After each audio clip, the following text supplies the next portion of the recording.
오늘 말씀은 어찌 보면 좀 재미도 별로 없고요. 주제도 그렇게 신나는 주제는 아닙니다. 그러나 하나님의 백성들에게 꼭 있어야 되는, 그래서 과거 이스라엘 백성들에게도 하나님께서 허튼 소리, 별로 필요하지도 않은데 괜히 쓸데없는 소리를 하실 리가 없죠. 이 말씀을 이 타이밍에 하신 데에는 그만한 이유가 있는 것입니다. 그리고 이 말씀은 시대와 장소를 뛰어넘어 오늘 우리들에게도 아주 중요한 교훈을 주고 있는 것이죠. 오늘 본문 말씀을 본격적으로 말씀드리기 전에,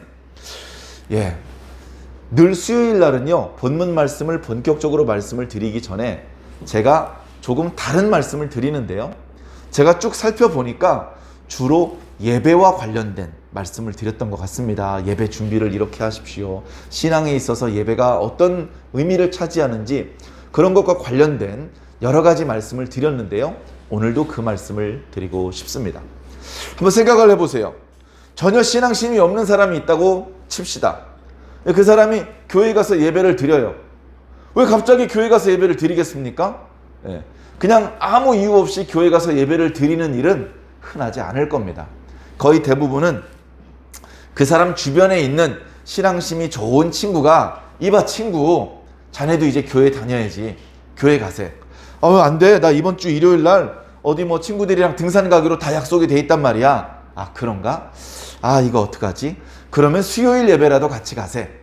수요일 날은 저녁에 예배가 있다네. 그래서 수요일 저녁엔 따로 약속이 없기 때문에 가깝게 지내던 친구의 말을 박정하게 뿌리칠 수 없어서 못 이긴 척 친구를 따라서 교회에 들어옵니다. 저는 그런 식으로 교회에 오는 분들을 많이 봤습니다. 사실은 저도 그렇게 수요 예배를 참석하기 시작을 했었죠. 그래서 신앙심이 전혀 없는 사람이 교회에 들어왔다고 생각해 보시면, 자, 그 사람에게는 예배 중에서 어떤 부분이 가장 중요한 부분이겠습니까? 당연히 설교하는 부분일 것입니다. 찬송가도 잘 몰라요. 옆에서 찬송가를 부르고 있는데 따라 부를 수가 없습니다. 괜히 모르는 노래 큰 소리 내서 따라 불렀다 틀리면 망신이 되고, 괜히 교회에서 드리는 경건해 보이는 이 예배를 방해하는 것 같으니까 조심스럽거든요. 그리고 옆에서 기도를 할 때 어떻게 해야 될지 모릅니다. 그러니까 옆에 신앙심이 좋은 친구가 옆구리를 팍 찌르면서, 이봐, 기도할 때 눈을 감는 거야. 그래서 눈을 감고 두 손을 모으고, 그래 기도가 끝났는데도 계속 이러고 있습니다. 이봐, 아멘을 하면 기도가 끝난 거야. 이제 눈 떠도 돼. 아, 그런 거야? 하면서 처음엔 그렇게 시작을 하는 겁니다. 그래, 이 친구에는 기도도 익숙지 않고 무슨 찬송을 부르는 것도 익숙지 않은데, 그래도 목사님께서 설교 말씀을 하는 것은 익숙해요. 그런 것은 학교에서 또는 대학교에서 교수님들이, 선생님들이 이렇게 학생들을 가르칠 때 늘 하던 방법이거든요. 보니까 교회에도 학교랑 비슷하게 칠판 비슷한 게 있고요. 또 사람들이 많은 곳에 앉아있는 사람들이 다 목사님의 말씀을 잘 들리게 하기 위해서 마이크하고 스피커도 있습니다. 이거 비슷하잖아 하면서 예배가 진행되어서 이제 목사님의 설교하는 대목에 이르면 이제 조금 긴장이 풀립니다. 예배당 의자도 그럭저럭 딱딱하지 않고, 예배실이 그렇게 춥거나 덥거나 또는 어둡거나 시끄럽거나 하지 않고, 예배 시간이 보니까 경건하고, 나는 겨우 친구 손잡고 억지로 교회에 인도되어 왔지만 여기 보니까 신앙심이 좋은 분들이 많이 계셔서 예배 시간보다 일찍 와서 예배실도 환하게, 그리고 뭐 의자도 깨끗하게 닦여 있고, 또 이렇게 아무튼 예배드리기 좋은 준비를 다 해놓으셨구나 하면서 이제 목사님의 얼굴로, 목사님께서 선포하시는 말씀으로 이제 관심이 기울어지죠. 그날따라 목사님 말씀이 재미날 수 있습니다. 재미날 수 있어요. 그래서 그 다음 주일날은 친구들이랑 등산을 가기로 했으니까 어쩔 수 없고, 그 다음번 수요일이 됐을 때 친구가 또 교회를 가자고 합니다. 그랬더니 이 친구가 알았어, 갈게. 안 가겠다고 하지 않고 간다고 합니다. 왜냐하면 그때 목사님께서 말씀하시기를 재미난 설교를 하신 다음에 오늘 말씀에 이어지는 내용은 다음 주 수요일 날 말씀드리겠습니다. 이렇게 이야기를 해놨기 때문에 은근히 신경이 쓰이고 궁금한 거예요.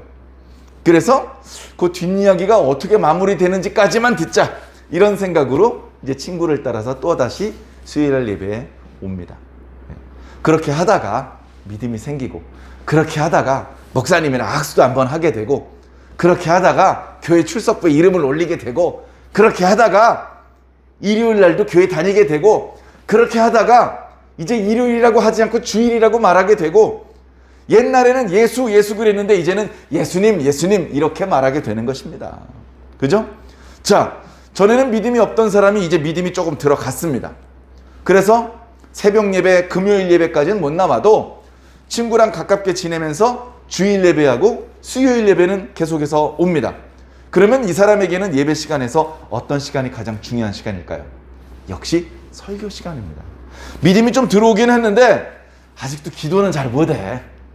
그리고 찬송가 중에서 자주 부르는 찬송가는 조금 익숙해진 찬송가도 있는데, 근데 아직도 익숙하지 않은 찬송가도 많아. 그런데 설교 시간에는 편안해. 뭐 내가 막 발성을 할 필요도 없고 그냥 가만히 앉아서 열심히 말씀을 전해주시는 목사님 말씀에 집중하기만 하면 되는 거예요. 그리고 목사님 말씀에 집중을 하면 뭔가 내 인생에 도움이 되는, 교훈이 되는 말씀을 해주셔. 그냥 이해도 안 되고 어렵기만 한 옛날 얘기만 하는 게 아니고, 말씀을 가만히 듣다 보면 아, 내가 나름대로 착하게 살았다고 생각을 했는데 이게 내가 생각하는 착하다는 그 삶하고 하나님께서 생각하는 착한 삶과는 똑같은 게 아니구나.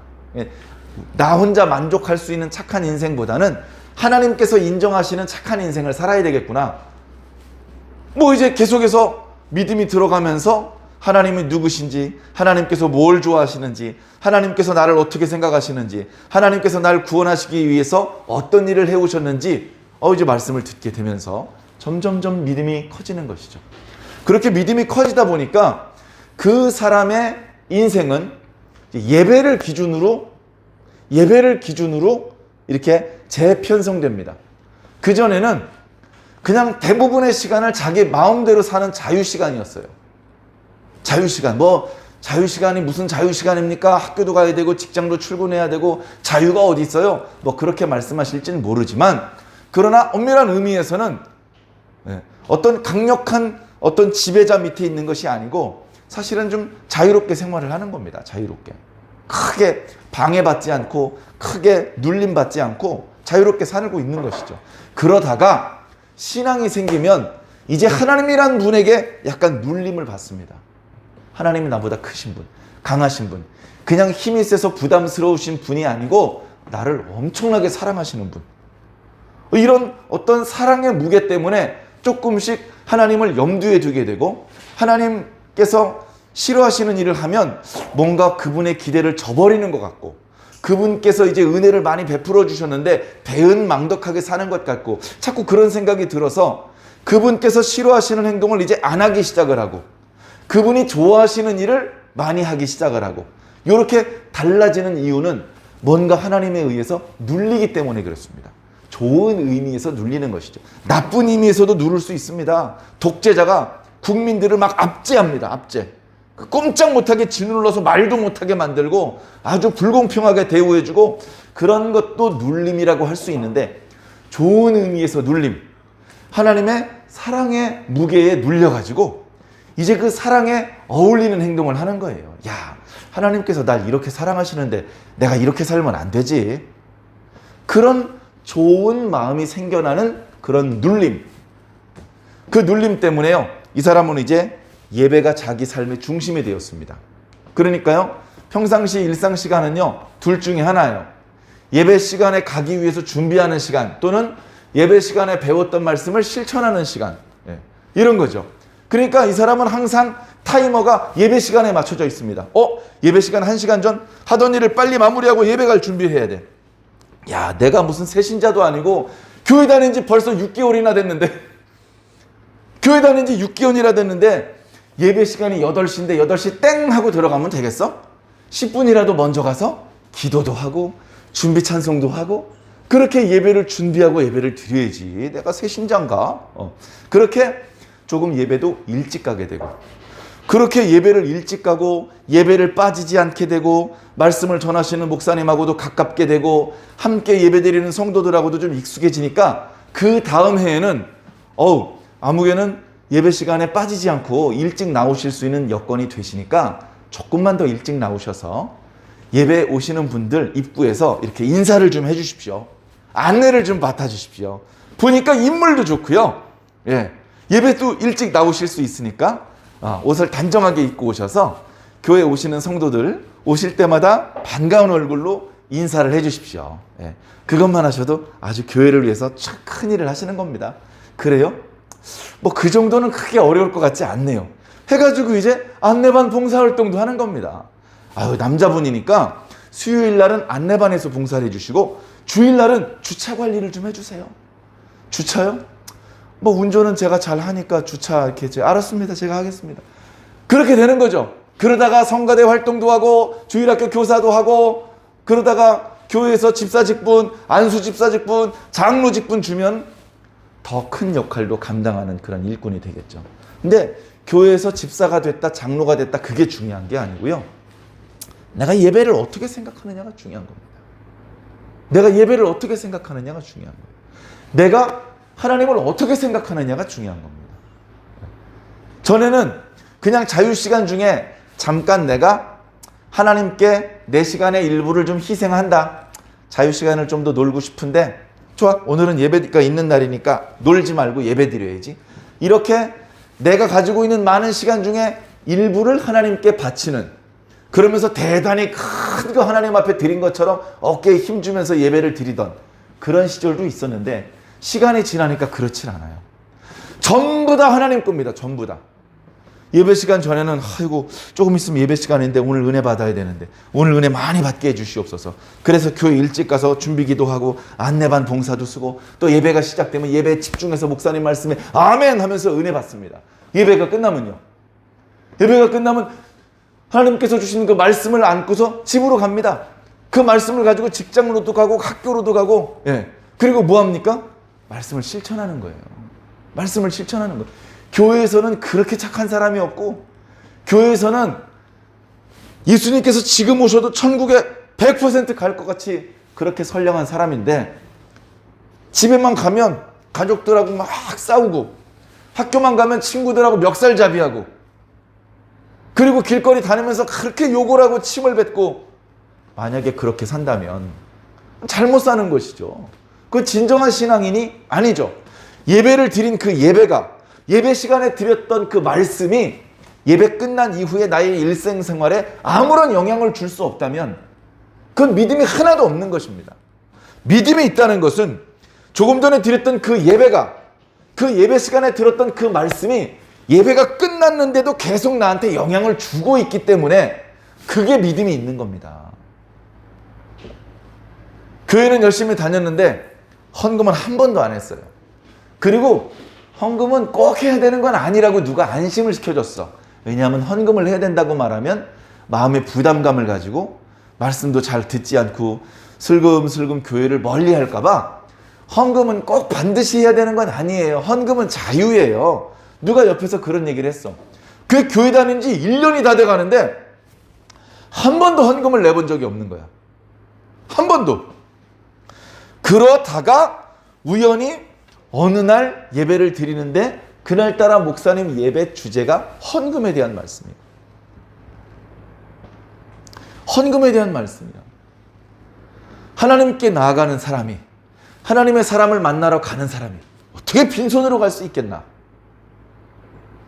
조그만한 은쪼가리가 되었든 절름발이인 염소 새끼가 되었든 가진 것이 없으면 뭐라도 하나님의 종에게 찾아가서 기도를 부탁하고 하나님의 뜻을 여쭙고 이러기 위해서는 빈손으로 가면 안 되고 예물을 드려야 돼. 예물을 드려야 돼. 하물며 오늘 우리 21세기에 예수 그리스도를 구주로 영접한 우리가 하나님 앞에 나올 때에 빈손으로 올 수가 있습니까? 저희 교회뿐 아니고요. 거의 대부분의 교회가 주일 예배에만 헌금 시간이 있습니다. 수요일 예배나 새벽 예배 때는 굳이 예배 식순에 헌금 시간이 없어요. 그런데도 불구하고 헌금을 계속하는 분이 있어요. 예배실 뒤쪽에 헌금함이 있기도 하고 예배가 시작되기 전에 강단에 헌금 봉투를 올려놓기도 합니다. 여러 가지 방법으로 헌금을 하고 싶은데 어떡합니까? 예배 중간에 헌금을 할 수 있는 시간이 따로 없으니까 그렇게 하나님 앞에 헌금을 합니다. 그러면 어떤 마음으로 헌금을 하시는지 그 성도들의 마음을 아는 목사님께서는 그 헌금을 소중하게 간직을 하는 거죠. 그 헌금 봉투에 써져 있는 기도의 제목대로 기도해 드립니다. 그런 이제 설교의 헌금에 대한 주제의 말씀을 들었어요. 지금까지 한 번도 헌금을 해본 적이 없었지만 이제 말씀을 들었기 때문에 그 다음번 예배 시간에는 빈손으로 교회에 올 수가 없는 거예요. 그 다음번 예배 시간에는 큰 금액은 아니지만 작은 금액이지만 헌금을 준비해 가지고 옵니다. 그리고서 헌금을 하나님 앞에 드리기 시작을 하는 거죠. 왜 헌금을 그 사람이 가지고 왔습니까? 그 지난번 예배 시간 때 들었던 말씀이 없어지고 그냥 사라지고 끝난 게 아니고 예배가 끝났고 설교도 끝났는데도 불구하고 그 말씀을 들은 성도들의 가슴을 아직도 붙잡고 있기 때문에 그래요. 말씀의 힘이, 말씀의 능력이 그 성도를 계속 움켜쥐고 있기 때문에 그래요. 그래서 이 사람은 그 말씀의 이끌림에 따라서 헌금을 드린 겁니다. 예배가 끝났고 설교 끝나서 헌금에 대한 주제의 말씀을 듣고도 깡그리 다 잊어버리고 그 다음 시간 또 헌금 없이 교회로 온다면 믿음 없는 거죠. 믿음 없는 거죠. 강단에서 기도에 대해서 강조합니다. 여러분, 예수님께서 기도의 모범을 보여주시지 않으셨습니까? 우리도 기도에 열심을 내셔야 됩니다. 여러분, 기도할 수 있을 때 해야 됩니다. 그래, 많은 성도들이 아멘, 맞습니다. 주님, 제가 기도에 좀 더 열심을 냈어야 되는데 조금 소홀했습니다. 주님 용서해 주시옵소서. 이제부터라도 기도하겠습니다. 그렇게 간절한 마음으로 여기저기서 성도들이 기도의 불길을 붙이고 있는데 기도가 뭐야? 난 그딴 건 안 해. 말씀을 듣고도 아무 변화가 없다면 그게 무슨 믿음이냐고요. 그죠? 그래서 우리는 예배를 드리고 예배 시간에 말씀을 들은 것이 우리들의 일상생활에도 계속 영향을 주어야 됩니다. 그래야 우리는 진정한 의미에서 새신자가 아니고 헌신자가 되는 겁니다. 예? 새신자, 새롭게 믿기 시작한 사람, 그래서 새신자라고 하잖아요. 근데 헌신자는 뭡니까? 예? 이제 새 것이 아니고 흔 거라서 헌신자라고 그런 게 아니고요. 자신의 몸을, 자신의 시간, 자신의 돈, 자신의 재능, 그 모든 것들을 다 하나님 앞에 바치는 사람, 그런 의미를 담아서 헌신자라고 신앙인들을 표현하고 있습니다. 여러분들은 어떤 사람이 되시겠습니까? 이 세상에 있는 사람은 크게 세 종류밖에 없어요. 불신자이거나 새신자이거나 헌신자이거나. 여러분들은 어떤 신자가 되기를 원하십니까? 절대 불신자는 되지 않으시기 바랍니다. 새신자인 분들은 빨리 새신자 딱지를 띄시고 진정한 신앙인인 헌신자가 꼭 되시기를 바랍니다. 우리 모두는 헌신자가 되어야 됩니다. 우리가 가지고 있는 모든 것들을 아낌없이 하나님 앞에 전부 다 바칠 수 있는 진정한 헌신자가 꼭 되기를 주님 이름으로 간절히 축원합니다. 간절히 축원합니다. 오늘 말씀도 이것과 연관이 되는 말씀입니다. 자, 민수기서 1장에는요 군대를 계수했어요. 군대, 인구를 조사한 거죠. 자, 그리고 2장에서는요 이 군대를 지파별로 배치를 시켰습니다. 부대 배치. 행군을 할 때는 어떤 순서로 갈 것이며 행군을 멈추었을 때는 어떤 쪽에 너희들의 장막을 펼칠 것인지 하나님께서 그 위치를 지정해 주셨습니다. 동쪽인지 서쪽인지. 그리고 동쪽에 있어야 될 세 지파 중에는 누가 두령 지파인지 하나님께서 미리 다 알려주신 것이죠. 그리고 3장과 4장에는요 레위인에 대한 말씀을 주셨습니다. 예. 군대를 계수할 때는 레위 사람들을 계수하지 않았습니다.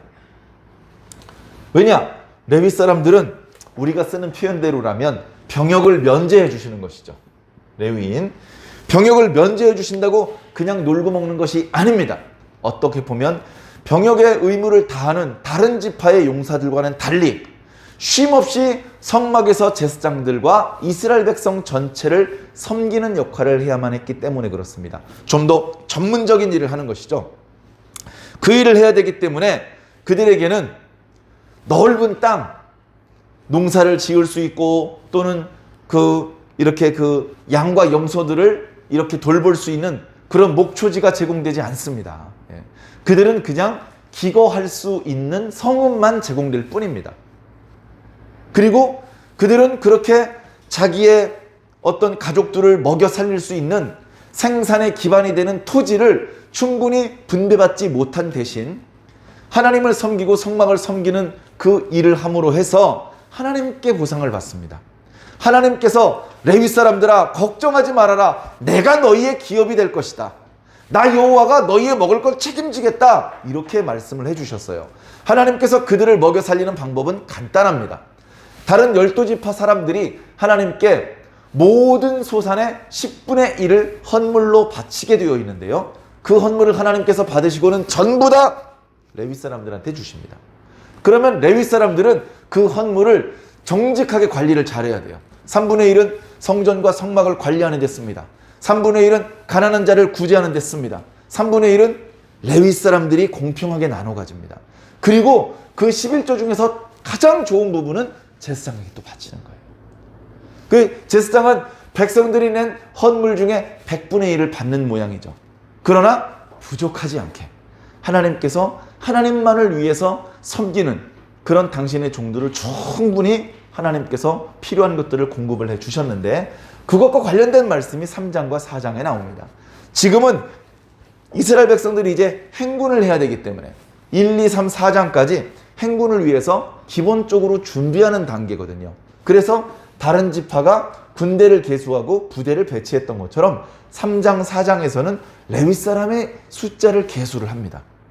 그리고 레위 사람들이 배치를 할 때 그 성막 동서남북으로 누가 어디에 장막을 펼지 그것들을 미리 알려주시고 그리고 성막을 걷어서 이동을 할 때는 어느 족속 사람이 어떤 부분을 운반을 할지 그리고 전체적인 대열 중에 어느 위치에서 그 물건들을 운반을 하게 될지 그것들에 대해서 하나님께서 말씀해 주시는 것이죠. 레위인의 사명에 대해서 말씀해 주셨습니다. 그래서 우리가 지난주에는 이런 말씀을 드렸죠. 지금 이때에는 민수기 3장과 4장의 말씀을 하나님께서 주실 때에는 이스라엘 백성들이 광야를 행군해야 되는 상황이기 때문에 레위 사람들에게 장막을 설치하고 또는 설치된 장막을 걷어서 운반하는 그리고 제사가 진행이 될 때 제사장을 도와서 여러 가지 제사에 필요한 작업을 해주는 그런 이제 역할을 하는 것이 바로 레위 사람이었습니다. 그러나 시대가 바뀌어서 더 이상 언약궤를 메고 이리저리 운반을 하러 다니지 않아도 되었을 때 다시 말해서 여호수아 때 하나님께서 주신다고 약속하셨던 가나안 땅을 전체를 다 정복을 하고 그 땅을 이스라엘 12지파가 다 분배를 하고 그리고 하나님의 언약궤와 성막도 이리저리 걷었다 폈다 하면서 운반하는 것이 아니고 한 군데 고정을 할 수 있을 때에 그때는 이제 더 이상 레위 사람들이 성막의 물건을 운반하고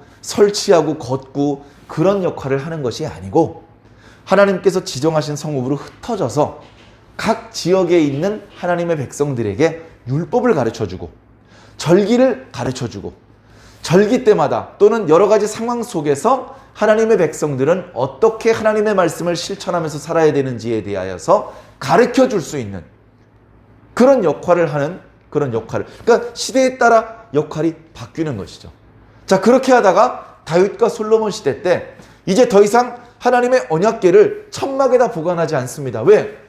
다른 백성들은 다 벽돌로 판잣집으로 만들어진 곳에 있는데 왜 하나님의 이 언약궤는 천막으로 만들어진 데 보관을 해? 이거 부끄러워서 내가 견딜 수가 없다. 나도 왕궁에서 사는데 이 언약궤는 이 언약궤에 담겨져 있는 하나님의 위엄에 어울리는 성전에 모셔야 되겠다. 그래서 성전을 건축하게 되었습니다. 성전을 건축하게 되니까 이제 그 안에서 하나님 앞에 제사를 드릴 때 사용되는 기구를 운반할 일이 완전히 없어져 버렸어요.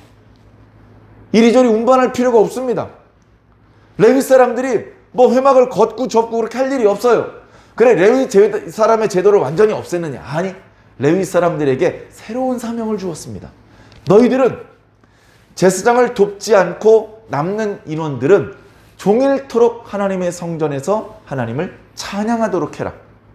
하나님을 찬양하는 사람 이외의 레위 사람들은 성전 출입문 곳곳에 서서 그 사이에 지나가도 되는 사람과 지나가면 안 되는 사람을 구별해서 문지기 역할을 해라. 그래서 이 성전이 항상 거룩한 상태를 유지하도록 해라. 그런 새로운 사명을 주신 것이죠. 시대마다 사명이 달라졌습니다. 21세기에는 어떻게 되겠습니까? 21세기에 성전에서 제사가 진행될 동안 옆에서 찬양을 불렀던 그 레위인의 모습은 오늘날 성가대의 모습으로 달라졌을 것입니다. 각 지파 속에 흩어져 있고 또 도피성에 있으면서 그 주변에 있는 이스라엘 사람들에게 하나님의 말씀을 가르치던 레위인의 모습은 주일학교 또 중고등부 교사의 모습으로 달라져 있을 것입니다. 여러 가지 교회와 성도들을 위해서 하는 봉사의 활동들이 시대마다 조금씩 다르지만 결국 교회를 섬기고 성도들을 섬기는 일을 하는 모든 사람들은 영적으로 레위 사람이다. 그런 말씀을 우리가 지난주 수요일 예배를 통해서 드렸던 기억이 납니다. 우리가 하나님의 레위 사람이라는 것을 꼭 잊어먹지 않으시기를 바랍니다. 하나님께서 분명히 말씀하셨습니다. 레위 사람은 다 내 거다! 우리는 하나님의 소유입니다. 우리는 하나님의 특별한 소유가 되기를 간절히 소망하고 있습니다. 그런 자부심을 가지고 하나님의 소유된 백성다운 모습을 보여주시기를 부탁을 드립니다. 자, 이어지는 오늘 5장과 또 6장의 말씀은요. 자, 이렇게 해서 준비가 된 하나님의 백성들이 이제 가나안 땅으로 가야 되잖아요. 그런데 이렇게 어렵게 만든 공동체가 또 여기 막 금이 가고 여기 막 깨지고 그러면 안 되잖아요. 그러니까 이 하나님의 이름으로 또 하나님의 율법으로 한 덩어리로 뭉쳐진 이 공동체, 신앙 공동체이면서 민족 공동체인 이 이스라엘이 계속해서 그 공동체를 유지할 수 있는 계명을 주십니다. 5장과 6장이 그 내용인데요. 5장은 주로 어떤 내용이냐면요. 일반 사람. 저와 여러분은 어떤 사람? 일반 사람. 일반 사람이 일상생활에서 조금 전에도 믿음은 예배 시간에 들었던 말씀이 예배 끝난 이후에도 영향을 줄 수 있을 때 그때 그것을 믿음이라고 한다. 그런 말씀을 드렸잖아요. 하나님의 백성이 일상생활을 하나님의 뜻대로 살아야 돼요. 그게 되어야 진정한 하나님의 백성이고 그 질서가 유지가 되어야 하나님의 백성으로서 공동체로서의 질서가 계속해서 유지될 수 있습니다. 그렇게 한 덩어리인 상태를 유지해야 위로부터 부어주신 하나님의 축복을 계속 받을 수가 있는 것이죠. 그러니까 이 공동체가 유지되게 하는 이 5장과 6장의 계명은 어떻게 보면요. 이런 겁니다. 소낙비, 소나기, 장마비. 자, 갑자기 비가 내리기 시작하는데 장대비가 내립니다. 아주 굵은 빗줄기가 내립니다. 짧은 시간 동안에 많은 비가 내려요. 그런 비를 우리가 소나기라고 말합니다. 장마비는 어떻죠? 장마비는 물론 소나기처럼 많은 비가 내릴 수도 있습니다. 비가 굵어졌다, 가늘어졌다, 잠깐 그쳤다, 또 비가 내렸다. 그래서 맑은 하늘이 잘 안 보이고 계속 구름이 두텁게 껴 있으면서 비가 계속 내리는 것을 우리는 장마라고 합니다. 그렇죠? 자, 이 비가 하나님께서 주시는 말씀이고 하나님께서 주시는 축복이라면 비가 내리는 게 좋겠습니까? 안 내리는 게 좋겠습니까? 비가 내리는 게 좋죠. 하나님의 말씀을 들을 수 없고 하나님의 축복을 경험할 수 없는 그런 상황은 너무나 힘들어요. 우린 계속 말씀을 들어야 되고 계속 축복을 받으면서 살아야 됩니다. 자, 그런데 비가 하나님의 축복이라면 소나기가 좋습니까? 장마비가 좋습니까? 장마비가 좋은 거예요. 장마비가. 와, 축복 엄청나게 쏟아진다. 축복 엄청나네. 엄청나네. 그쳤네. 비가 이제 안 오네. 이렇게 잠깐 동안 비가 막 쏟아지다가 뚝 끊어지는 것보다 어떻습니까? 어제도 비가 오더니 오늘도 비가 오고 어제도 복을 주시더니 오늘도 복을 주시고 내일은 더 큰 복 주시겠네. 계속 날마다 비가 내리니 너무 좋네. 장마비가 좋은 거예요.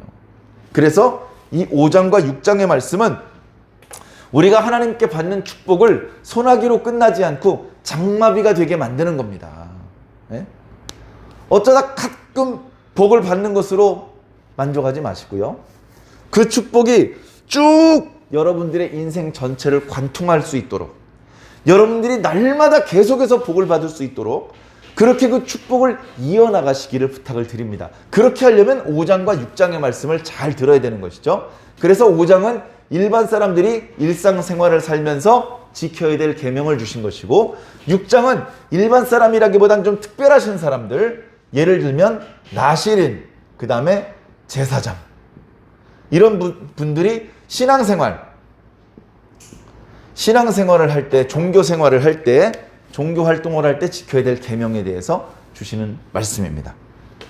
그래서 나시린이 무엇인지, 그 다음에 또 제사장에게 주신 특별한 규례들은 무엇인지, 그것들에 대해서는 다음 주 수요일 날 자세히 말씀을 나누기로 하고요. 오늘은 일반 사람이 일상생활을 살면서 지켜야 될 계명에 대해서 몇 가지 살펴보겠습니다. 오늘 말씀은요, 그렇게 길지 않아요. 오늘 말씀은요, 크게 3가지에 대한 말씀을 주십니다. 크게 3가지인데요. 첫 번째는 이거 뭐라고 할까? 첫 번째는 부정한 것을 진영 밖으로 내보내라. 이런 말씀입니다. 두 번째, 세 번째 먼저 설명을 드리고 하나씩 자세히 설명을 드리겠습니다. 두 번째는 자신의 잘못을 인정하고 손해를 끼쳤거든 배상을 하라. 네. 이게 두 번째 주신 계명이고요. 세 번째는 이제 부부 사이에 의심이 가는 문제가 생겼을 때에는 그 문제를 어떻게 해결하는지에 대한 말씀이 나타나고 있습니다. 자, 하나씩 살펴볼까요? 자, 부정함이라는 것은요, 누가 죄를 지었다는 얘기가 아닙니다. 무엇이 정결하고 무엇이 부정한지에 대해서는 정결예법이라고 이름이 붙어져 있는 레위기 11장부터 15장에 자세히 기록되고 있습니다. 11장에 음식법이 있고요. 그 다음에 아이를 출산하는 법에 대해서 나와 있고요. 여러 가지 피부병에 대해서, 피부병도 사람의 몸에 생기는 피부병, 옷에 생기는 피부병, 건물에 생기는 피부병, 그런 것들에 대해서 말씀하고 있죠. 그리고 인간이 뭔가 도덕적으로 살지 못하는 과정에서 생기는 유출병, 요즘 우리들이 쓰는 표현대로라면 성병, 이런 것들과 관련된 규례들도 있고요. 그래서 그것들을 통해서 결과적으로는 뭐냐? 정결한 상태와 부정한 상태를 하나님께서 말씀해 주시는 거예요. 하나님의 백성은요, 정결한 상태에 이어야 합니다. 정결한 상태. 그런데 이 정결하다는 표현은 죄를 전혀 짓지 않는 상태를 가리키는 게 아니에요. 이 정결한 상태는 부정하지 않은 상태를 정결한 상태라고 하는 겁니다. 부정한 상태는 뭐냐? 죄를 짓는 것도 물론 부정해지는 것이죠. 그런데 나는 특별히 악한 마음을 먹지도 않았고 거짓말을 하거나 도둑질도 하지 않았어. 그런데 시체를 만졌어. 아니, 시체를 왜 만졌어? 하나님 그런 거 싫어하시는데. 아니, 우리 가족이 죽었는데 어떻게? 우리 가족인데. 그래서 자기 가족이 이렇게 죽는 일이 생겨서 가족들이 모여서 장사를 치러주는 과정에서 시신을 만질 수밖에 없었습니다. 그러면 어떻게 되느냐? 이 사람은 악한 마음을 먹거나 악한 말과 행동을 하지 않았지만 부정한 사람이 되는 거예요. 부정한 사람. 그리고 피부병에 걸렸어. 악성 종기 같은 게 몸에 생겼어요. 부정하다고 제사장이 판결을 내렸어. 그러면 이 사람은 한 번도 욕을 해본 적도 없고 거짓말을 해본 적도 없는 사람이라 하더라도 부정한 사람이에요. 그러면 어떻게 되느냐? 이 부정한 사람 때문에 하나님의 백성들 사이에 부정함이 점점 번져. 예를 들면 여기 부정한 시체가 있어요. 시체를 만졌어요. 내가 부정해졌어요. 나는 시체를 만진 사람이야. 옆에 있는 사람이 나를 만졌어. 시체를 만진 나를 만졌어. 부정한 사람을 만진 거야. 이제 그 사람도 부정해졌어. 그러면 그 옆에 있는 사람이 또 그 옆에 있는 사람을 만지면 이런 식으로 계속 부정한 것이 번져나가는 것이죠. 번져나가는 것입니다. 요즘 우리가 감염병 이런 거에 대해서 아주 민감하죠. 그래서 악수도 잘 안 합니다. 악수를 해야 될 상태에 주먹을 툭 치거나 팔꿈치를 툭 치는 정도로만 합니다. 그리고 그냥 멀리서 목례만 합니다. 그리고 어디 나갔다 들어오면 비누로 손 씻고요. 그리고 어디 갈 때마다 손소독제로 손을 소독합니다. 왜 그렇죠? 주로 손을 통해서 많이 감염이 일어나니까. 그렇죠? 그래서 이렇게 접촉을 하는 것에 대해서 우리가 감염병을 가지고 있기 때문에 주의를 했던 것처럼 과거의 이스라엘 백성들에게는 종교적인 의미에서 부정해지지 않기 위해서 뭘 만지는 것에 대해서 늘 조심했다고 합니다. 자, 그럼에도 불구하고 어쨌든 부정해졌으면 그 부정함이 진영 안에 너무 퍼지면 안 되기 때문에 진영 밖으로 일단 내보내야 되는 거예요. 야, 넌 부정해. 너가 계속 이 진영 안에 있으면 주변에 있는 사람들이 다 부정해질 수도 있으니 너 진영 밖으로 나가! 그러면 이스라엘 백성들 전부 다 진영 밖으로 쫓겨내고 진영 안에 한 사람도 안 남게요. 네? 그런데 진영 밖으로 그렇게 잠깐 나갔다가 어떤 사람은 저녁이 되면 들어올 수 있고 또 어떤 사람은 일주일이 지나면 들어올 수 있습니다. 그냥 물로 몸을 씻고 옷을 빨기만 하면 진영 안에 들어와서 예전처럼 살 수 있는 정도의 가벼운 부정함도 있고 제사장에게 보이고 제사장의 허락을 받고 하나님 앞에 제사를 드린 다음에 몸을 씻고 옷을 빨고 다시 예전처럼 일상생활로 돌아올 수 있는 정도의 조금은 심각한 부정함도 있죠. 그래서 진영 밖으로 나갔다고 영영 빠이빠이가 아닙니다. 잠깐 나가 있다가 다시 정결함을 회복하면 들어올 수 있는 것이죠. 그래서 이스라엘 진영 안은 항상 정결한 상태를 유지해야 됩니다. 그것이 유지되어야 소낙비로 끝나지 않고 장마비가 이어질 수 있는 것입니다. 자, 동일한 이유로 잘못에 대한 인정도 마찬가지입니다. 사람이요, 고의적인 실수가 아니더라도, 고의적인 것이 아니더라도 실수로 뭔가 잘못할 수 있어요. 아이들끼리 막 놀다가 아빠가 좋아하시는 술잔을 깨트릴 수 있어요.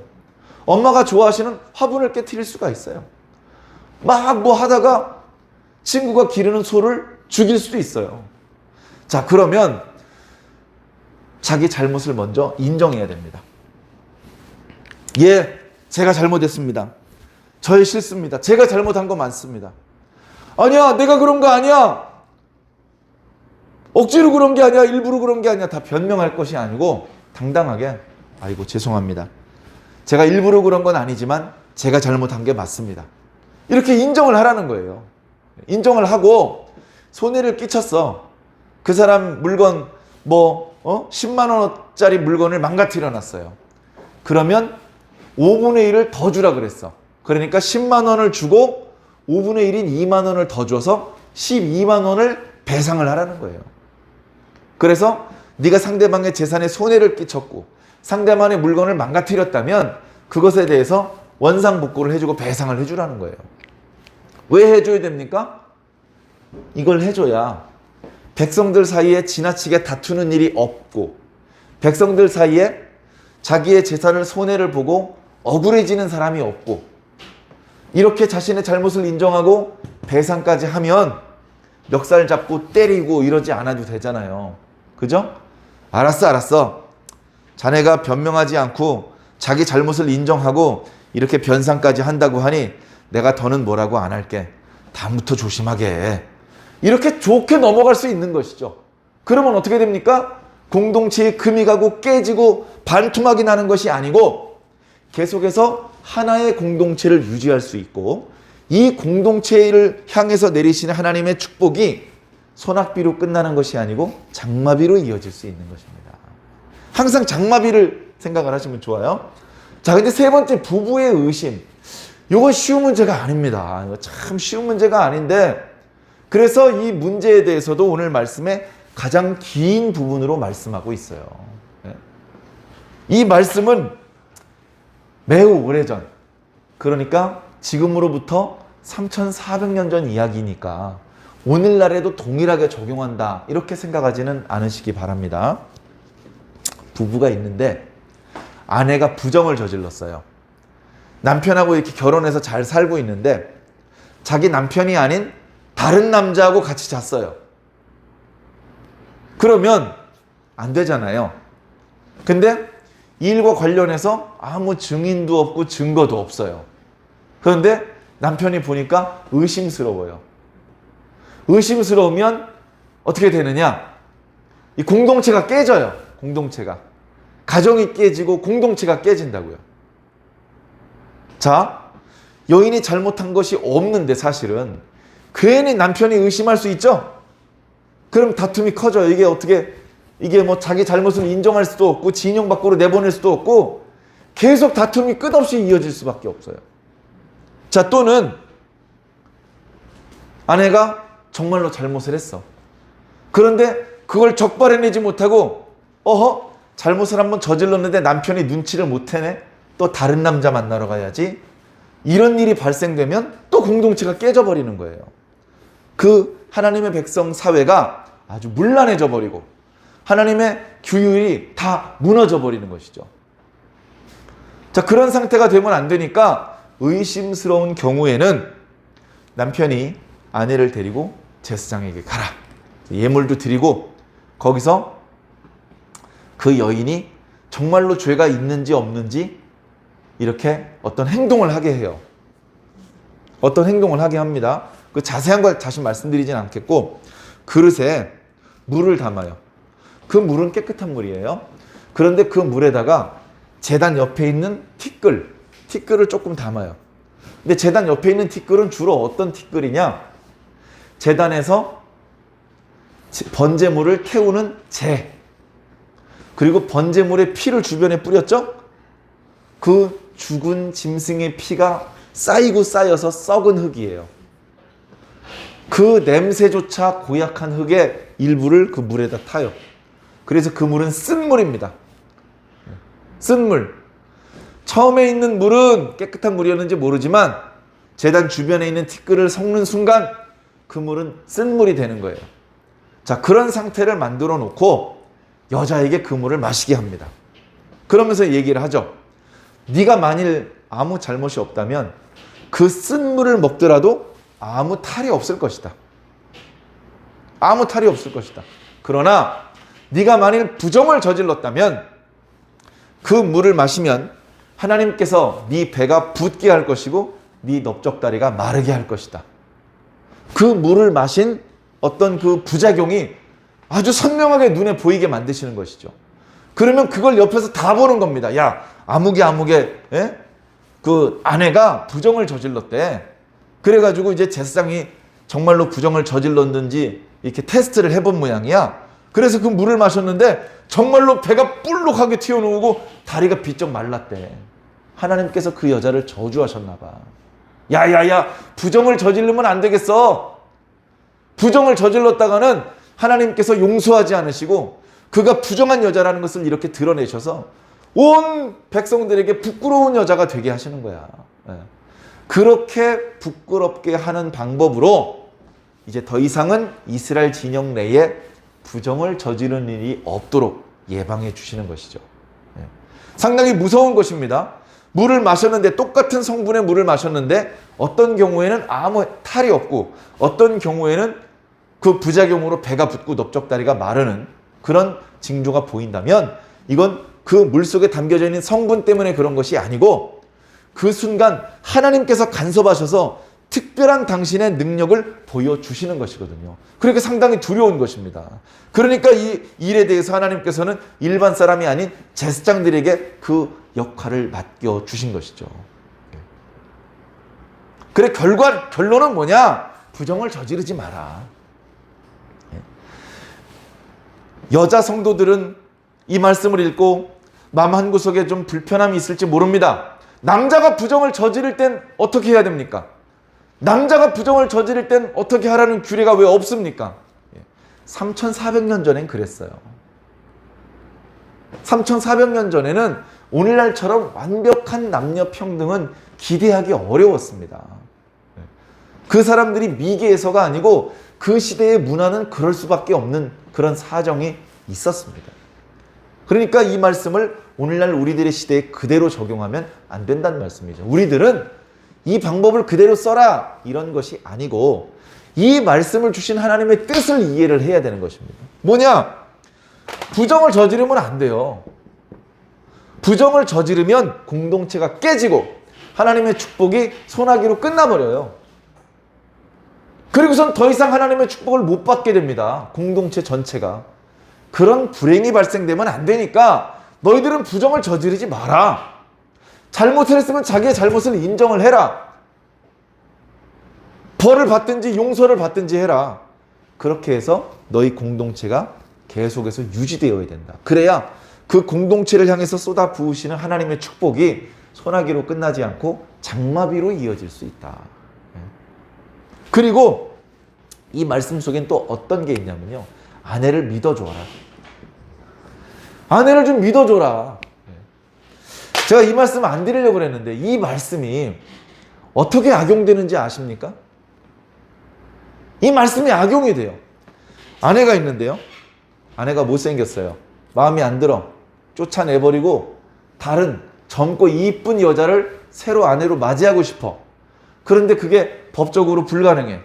먼저 있는 아내를 먼저 쫓아내야만 새롭게 아내를 맞이할 수 있어.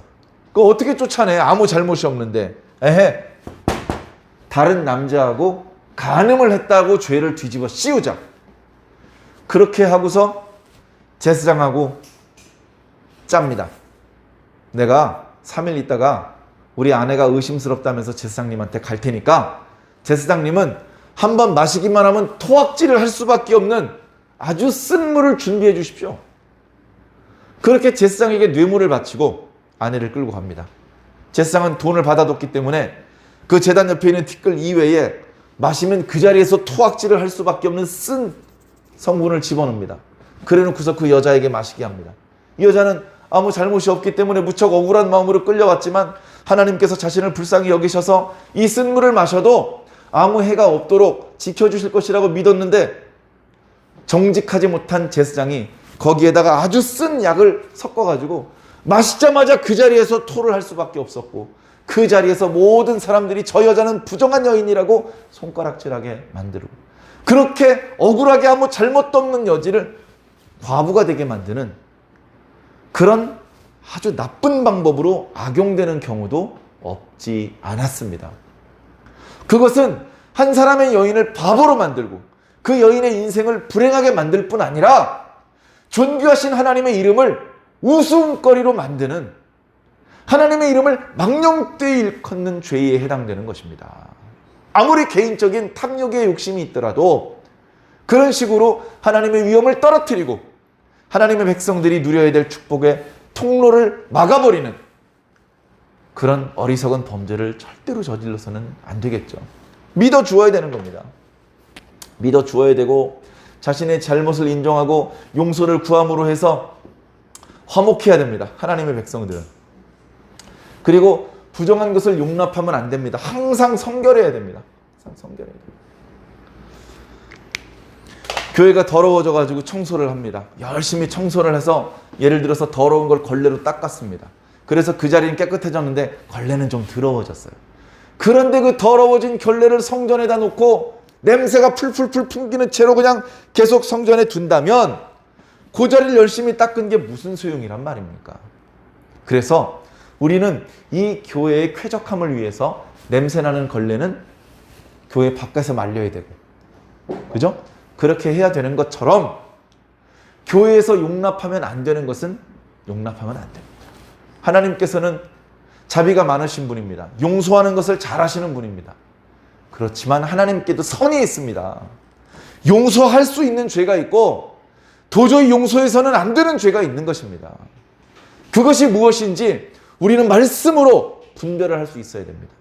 우리 교회에서, 우리 각 가정에서, 우리 개개인이 속한 여러 공동체 속에서 절대 용납해서는 안 되는 것을 용납하면 공동체가 깨져버립니다. 항상 하나님 앞에 부끄럽지 않게 정직하게 그렇게 말하고 행동한다면 우리들은 하나님께 받는 이 축복이 소낙비로 끝나지 않고 장마비로 이어지게 될 것입니다. 우리 교회는 여러분들께서 속하신 공동체와 가정은 늘 성결하시기 바랍니다. 그리고 그 구성원들 사이에 서로 신뢰하면서 화목하게 지내시기를 바랍니다. 그렇게 할 때에 우리가 그렇게 간절히 바라던 하나님의 축복은 중단 없이 우리들에게 쏟아질 것입니다.